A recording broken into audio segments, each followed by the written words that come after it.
Good evening, everybody. I can see we have not a single Washington Nationals fan in the audience. Their second games tonight. They're undefeated. Gio Gonzalez is pitching. Come on. It's been a big day in D.C. The Wizards won last night. The Caps won. And Congress is out of session. It doesn't get any better than this. Welcome to the American Security Project. I'm Steve Chaney, the CEO. And we're a unique organization, bipartisan. We take on topical issues from a national security perspective. We've got an equal number of Republicans and Democrats. Among our founders were some familiar names: Kerry, Hagel, Hart, Rudman, Christine Todd Whitman, among others. And then we add in about 6 or 7 flag officers and businessmen. Most recently, one of our famous members, General Leslie Lyles, has just been named chairman of USAA. So we're excited about that. Nelson Cunningham is now president of McClarty Associates. So we're pretty excited about what's going on with us, and of course with now Secretaries Kerry and Hagel. Unfortunately, had to depart the board, but they fully support what we're doing. So it's been an interesting time for ASP. We are an educational organization. We are not a lobbying organization, but we take on a number of issues. And one of our plank issues from our beginning has been climate change. Among others that we had were nuclear security, energy security, American competitiveness, asymmetric operations, terrorism. Climate change has been one of our plank issues from the get-go, and the national security implications of climate change, and that's why we're here this evening.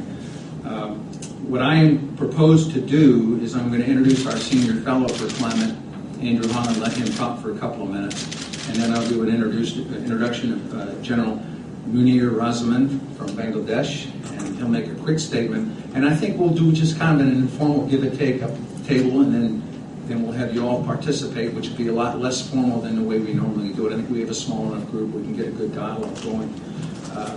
So with that, I talk about climate change and its national security implications.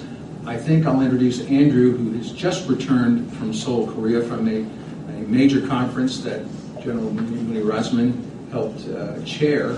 And Andrew, why don't you talk about that and what's going on in climate change for ASP? Great, thanks very much, Steve. I think I'll start by talking about the conference in Seoul, which was a very strong statement that climate change does threaten security by the countries involved. It was focused on East Asia and the Asia Pacific, which, given the amount of tension and everything on the Korean Peninsula right now, you'd be surprised that such a non-traditional issue as climate change would be thought of as a security threat. But it clearly is. The South Korean government very clearly states that climate change is a threat to security, and has planned in their military planning documents for it. It's great to see that. It was an important statement from the conference that does threaten security. ASP's done a lot on climate change and security in the last year. In November, we released our climate security report, fairly lengthy analysis of how climate change threatens security both here in the United States and around the world. One of the areas we talk about is South Asia in the report, and Bangladesh occupies a fairly prominent place in that. It's ranked as one of the world's most vulnerable countries to climate change. We mentioned that 80% of the landmass of Bangladesh consists of delta and complex floodplains. Only a 45-centimeter sea level rise would result in the loss of almost 11% of Bangladesh's territory, where over 5.5 million people live. So this is not an academic exercise. This is questions of people's livelihoods and questions of national security. I know Munir knows these statistics better than I do, so I'm not going to dwell on it for too long. The only other thing I would mention is that we've recently put out a new index, a Global Security Defense Index on climate change, that seeks to look at every country in the world, 196 countries, and determine whether they see climate change as a threat to their national security. We started this thinking about the U.S.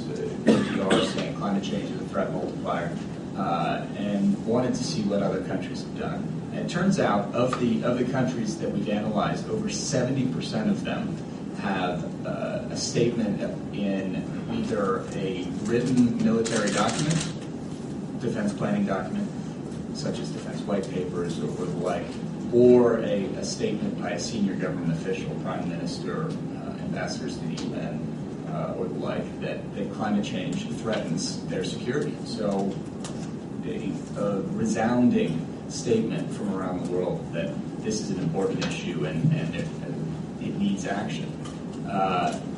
There were no countries, 0 countries, that questioned the science of climate change. Very interesting. With that, I'm happy to talk more, but I'll turn it over to Munir. Back to Steve. Yeah, Andrew, let me just do, we can talk about that here a little bit later, because I think there's some points in our index that really ought to be raised in terms of countries' attitudes towards climate change and national security.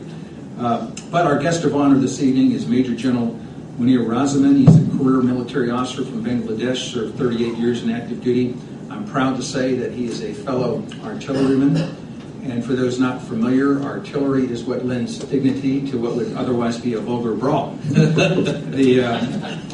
And he and I clearly understand this. We had a great conversation earlier this evening, and I've got about 2 pages about the units that you served with and all the times you've had in combat, but I won't embarrass you by reading all that. But I will say he's served with the United Nations peacekeeping missions throughout the world.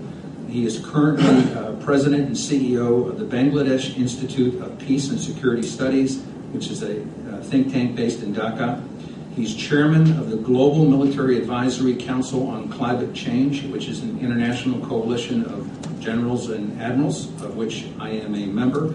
And he advises governments about national security threats on climate change. Most recently, as Andrew mentioned, he spoke on behalf of what we call the GMAC at the International Conference on Climate Security in the Asia-Pacific region in Seoul, Korea, and Andrew was there as well. With that, I'll turn the floor over to you, gentlemen. Thank you, Steve.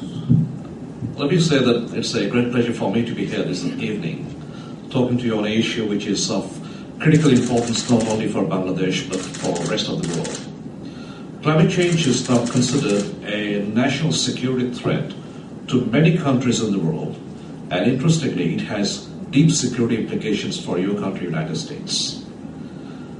Climate change is also considered by the United Nations in its July resolution as an international security issue. So it's not only a threat multiplier anymore, as per the CNS report, but it is now considered a threat that not only touches on regional national security, but it has deep international security implications. As the Chairman just mentioned, let me begin by also talking about GMAC for a while. The Global Military Advisory Council on Climate Change is a coalition of serving generals and admirals from various countries touching all continents.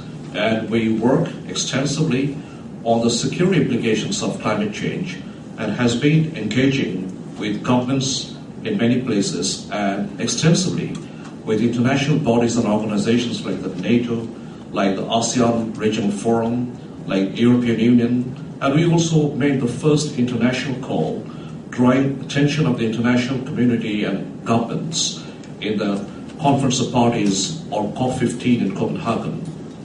That is the first time a formal call was given to the international community, drawing the attention to the grave consequences of climate change to national and international security.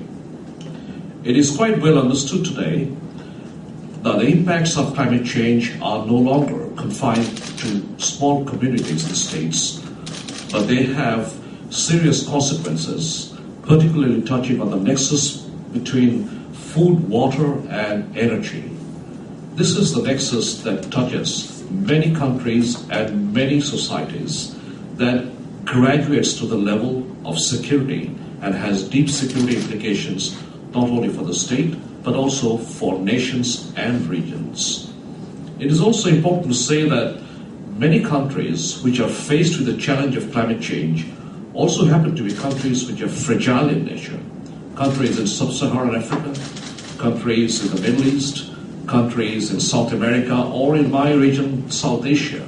Many countries which are fragile in nature, weak in capacity, also have great challenges from the threat of climate change, and the state's capacity to deal with them is so limited that at times they will be overwhelmed by the pressure and the threat that comes from climate change.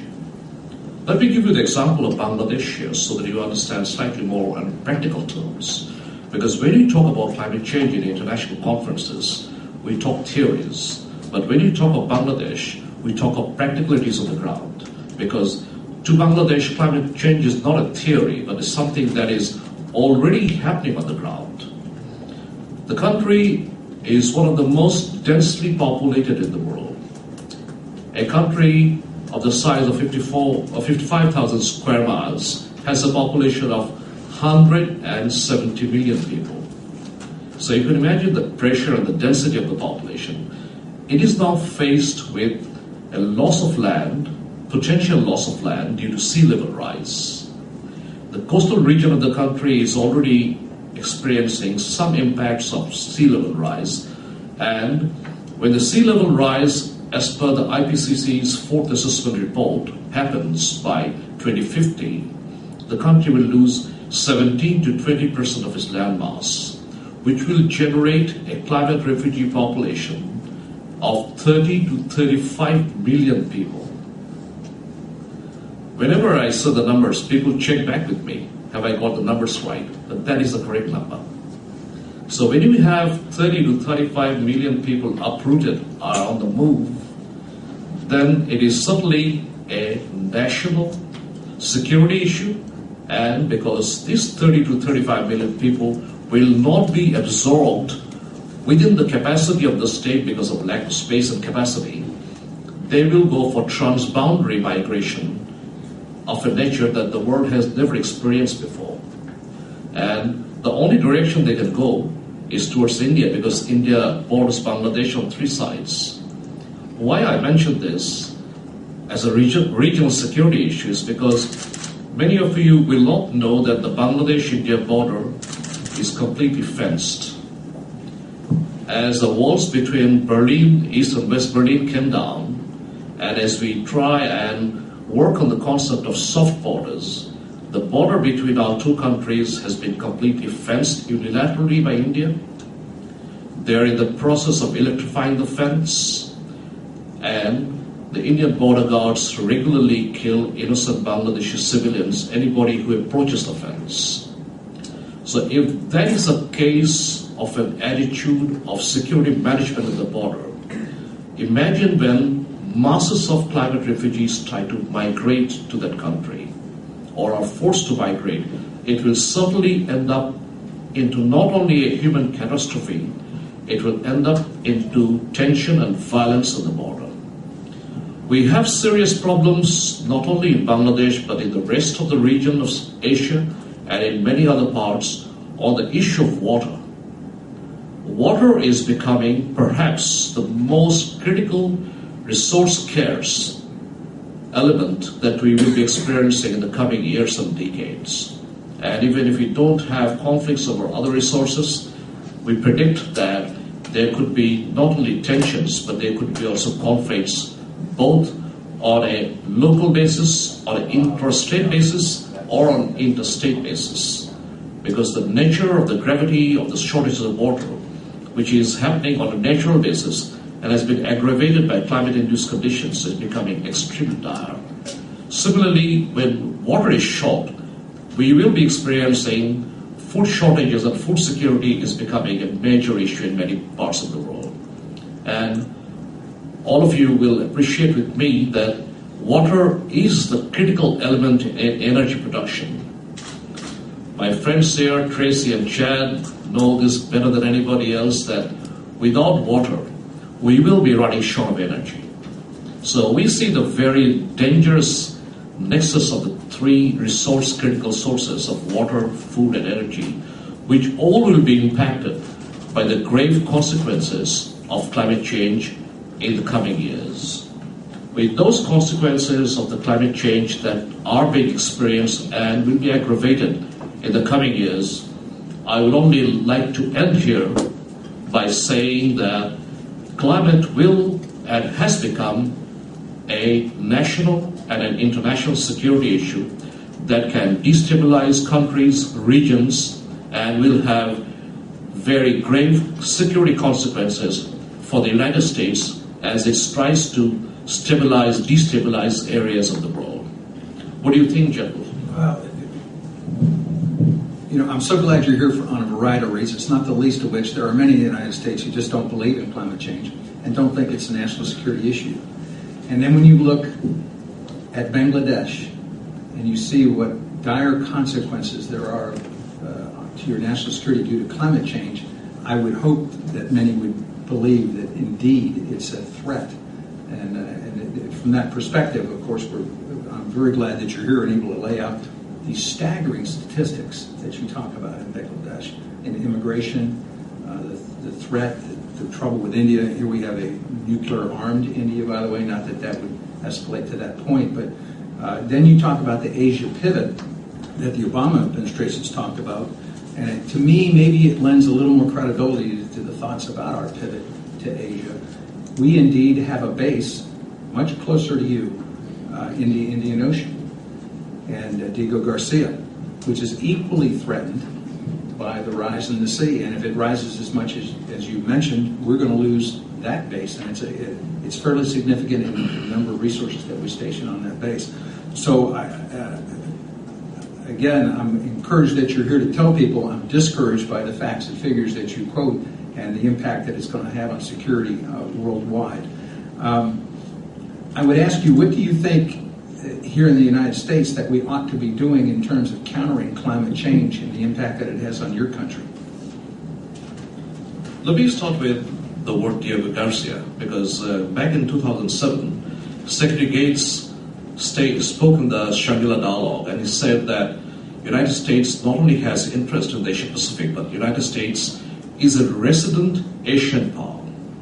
And when he said it's a resident Asian power, what he meant is that it has sovereign territory of Diego Garcia. But imagine, part of your sovereignty will completely disappear. It'll go under the water. So when that happens, if that is not a security issue, what will be a security issue? Let me now bring you home to the Pacific Island states, or the state of the Maldives. Many of these island states are in a position that we can lose them in the next 10 to 15 or 20 years.